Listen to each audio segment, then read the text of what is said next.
কিন্তু এটা কি তোমার এই মিডিয়ার মানুষ সহজভাবে নেয়? ন ঝামেলায় পড়তে হয় না? সবাই তো সবাইকে সবাই আমাকে সহজভাবে নেবে না, এটাই স্বাভাবিক। সবাই কি তোমাকে সহজভাবে নেয়? মানে এভরিওয়ান কান্ট লাভ মি, এটাই তো রিয়েলিটি।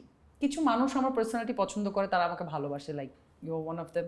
অনেকে আমার পার্সোনালিটি ভালো লাগে না, তারা আমাকে লাইক করে না, এটাই স্বাভাবিক।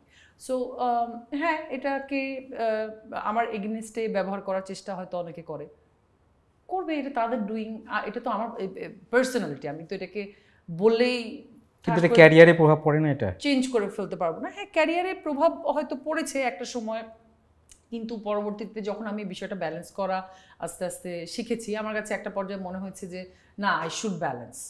মানে এবং বললে তো হবে না, সবার তো আসলে মানে একজন মেন্টর থাকে বা কেউ না কেউ থাকে। আমি তো আসলে পুরো জার্নিটা কমপ্লিট করেছি বা এখনো করছি একা।